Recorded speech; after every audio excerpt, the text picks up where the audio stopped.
Betul para penguasa ya, dari bapak turun ke anak, dari bapak turun ke istri ya, turun ke adik dan sebagainya, itu kenyataan demokrasi kita hari ini. Bismillah, assalamualaikum guys. Kembali lagi di channel Jurnal Terupdate.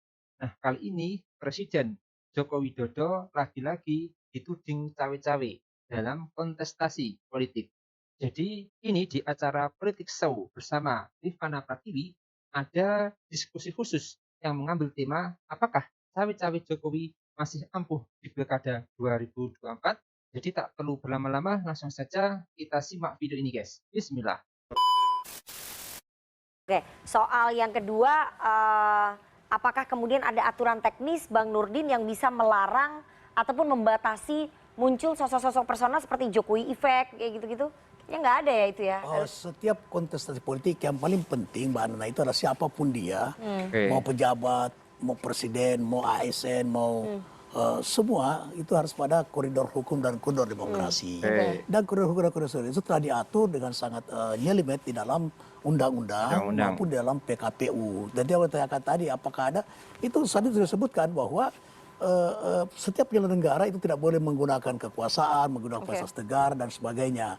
Tapi kalau katakan sekarang ini politik dinasti, suka tidak suka itu kenyataan demokrasi kita hari ini. Karena itu dimungkinkan dan ini sudah dinikmati oleh para politisi, dinikmati oleh para penguasa, ya. Dari bapak turun ke anak, dari bapak turun ke istri, ya, turun ke adik dan sebagainya. Itu kenyataan demokrasi kita hari ini. Kalau dikatakan bahwa apakah suatu saat ini bisa dieliminir, terjadi pernah diuji undang-undang tentang pemilu yang melarang satu periode dalam satu garis keturunan atas bawah samping kiri kanan itu. Tapi kemudian MK malah menolak itu.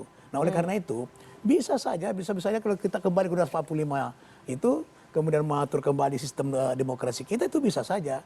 Itu dan oleh karena itu kita harus merubah undang-undangnya. Kalau kita tidak suka dengan politik dinasti, jangan salahkan daripada yang menikmati dari situ. Kita harus kembali kepada pembentuk undang-undang. Nah ini pembentuk undang ini Pak Andreas ini PDIP suara terbanyak di kursi terbanyak di DPR ini. Nanti baru disusul Golkar dan sebagainya. Dan saya insya Allah anggota DPR terpilih, saya akan berjuang untuk itu agar supaya demokrasi kita itu jangan melahirkan para pragmatisme, demokrasi kita jangan melahirkan daripada melanggengkan daripada politik dinasti.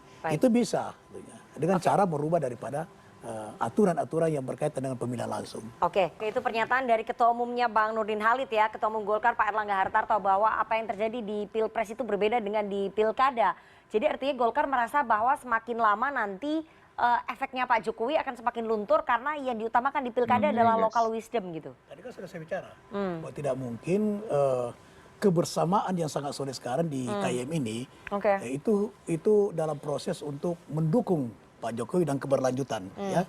Tapi untuk pilkada itu tidak mungkin bisa linear, tidak mungkin karena betul yang dikatakan oleh Pak Erlangga bahwa masing-masing ini punya karakter sendiri, ya. Kondisi daerah itu berbeda dengan kondisi nasional. Tapi yang paling penting adalah siapapun yang dicalonkan oleh partai politik dari manapun, mau di KIM mau di luar KIM, bupati, wali kota, gubernur dan terpilih adalah mampu bersinergi dengan pemerintahan pusat. Karena kapan tidak, maka itu akan memperlambat atau menghambat daripada proses pembangunan kita menuju Indonesia Emas. Persoalannya kader Golkar yang juga mantan Wagub Musara Jeksya atau Bang Ijek ini tersingkir dengan menantunya Pak Jokowi yang didukung oleh Kim. Kemudian RK yang tadinya dijagokan di Jabar oleh Golkar dipaksa didorong ke Jakarta. Kemudian di Jawa Tengah orang dekatnya Pak Jokowi juga maju, Pak Ahmad Lutfi. Ini bagaimana?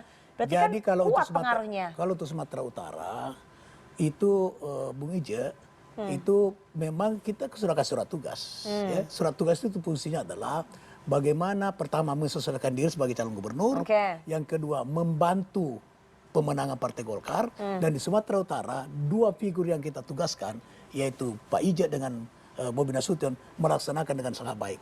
Kursi Golkar Sumatera Utara itu naik signifikan, gitu ya. Nah, termasuk DPR pusat itu bertambah kursinya. Nah, kemudian. Tapi faktor menantu Pak Jokowi itu Ya, sebentar, lebih sebentar. besar ya. Nah, kemudian setelah kita melakukan beberapa exercise dengan mempertimbangkan beberapa aspek, karena Golkar itu menerapkan pertama survei. Ya. Nah, survei pertama, survei kedua baru kita tetapkan nanti. Sekarang yang kita berikan kepada mobil syuting itu surat tugas. Dan itu sama sekali saya hakul yakin, bukan hakul yakin, saya jamin tidak campur tangan Presiden. Tidak ada permintaan kepada Erlangga, panggil Pak Erlangga, ini calon kemarin itu tidak ada sama sekali. Gitu, Anda ya. yakin informasinya yang kami dengar nggak begitu loh Bang Tidak, Nurdin? ini fakta, ini kenyataan, dan saya jamin itu, ya. Ini saya tidak bohong, itu kenyataan ini dan ini bukan politisasi. Kemudian kenapa kemudian kita calonkan? Karena IJ itu fokus DPR. Oke. Makanya kemarin dia mencalonkan diri DPR. Kalau andai Kang IJ itu hanya betul-betul cita-citanya mimpinya hanya gubernur, dia tidak menjadi calon DPR RI. Nah sekarang setelah dia terpilih, kemudian anggota DPR yang mencalonkan diri gubernur tidak boleh harus mundur, maka dia memilih fokus di DPR itu ya. Oleh karena itu maka di Golkar itu punya sistem dan mekanisme dan siapapun tidak bisa mengintervensi ini karena sistem itu sudah berjalan sejak dulu. Oke, itu satu kasus di Sumatera Utara. Tapi bagaimana dengan Ridwan Kamil? Golkar ingin Ridwan Kamil di Jawa Barat, tapi Gerindra mendorong ke Jakarta karena di situ ada Deddy Mulyadi dan kami dengar Pak Jokowi juga mendorong RK di Jakarta. Ketua umum kami Pak Erlangga itu sangat menghargai daripada aspirasi Partai Gerindra yang telah mencalonkan, ya, mewacanakan, mencalonkan sekalipun belum resmi PAN mencalonkan, itu kita sangat hargai. Tetapi Golkar juga punya pertimbangan-pertimbangan dari seluruh aspek.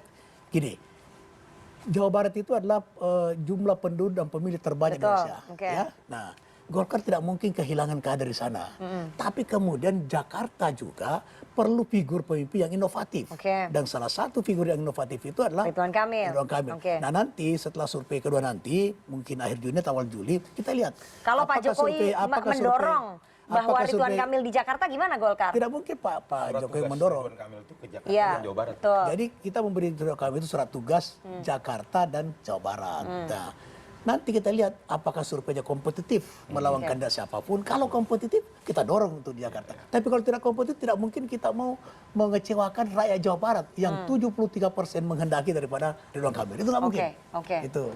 Nah, dan saya yakin Pak. Kalau sudah 73% didorong lagi ke Jakarta, itu artinya buang apa namanya? Udah buang emas lah itu namanya. Udah 73%. Nah, makanya kita juga tidak, makanya ketua umum kami selalu mengatakan RK on the way to Jakarta.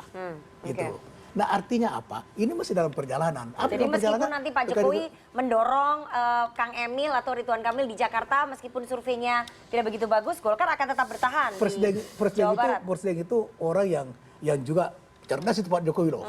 Dan juga realistis. Tidak mungkin Pak Jokowi mundur Ridwan Kamil Jakarta kalau surveinya tidak memungkinkan itu. Tidak mungkin. Ini kan ada kehendak rakyat. Nanti kita lihat. Jawa Barat sekarang kita sudah tahu, rakyat Jawa Barat menghendaki Ridwan Kamil tahu Jawa Barat. Nah kita lihat Jakarta, apakah Jakarta menghendaki berarti di Jawa Barat siap head to head dengan Gerindra ya, mendorong Deddy Mulyadi? Dengan siapapun bukan, itu dan itu hal biasa itu. Nah, itu yang unik itu kan sama dengan mendorong Anies Baswedan ke Jawa Barat, mendorong Ridwan Kamil ke Jakarta gitu loh. Itu sama aja buang emas semua itu namanya gitu. Oke guys, jadi ini ada berita dari Agnes ID yang berjudul yaitu PDIP tak khawatir jika Presiden Jokowi cawe-cawe di Pilkada 2024. Tulis oleh Feldi Asya Utama, guys. Ketua Badan Pemenangan Pilkada PDI Perjuangan, Adian Apitupulu menegaskan partainya tidak khawatir dengan isu yang menyebut Presiden Jokowi atau Joko Widodo akan terlibat aktif atau cawe-cawe dalam Pilkada serentak 2024. Kader terbaik akan disiapkan.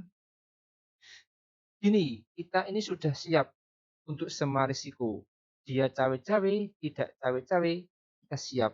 Kata Adian usai menghadiri Focus Group Discussion FGD bertajuk Tata Cara Hukum dan Model Kerja Aparat Penegak Hukum pada kasus politik yang digelar di The Tribata Dharma Wangsa, Jakarta Selatan, Jumat 28 bulan 6 2024, guys.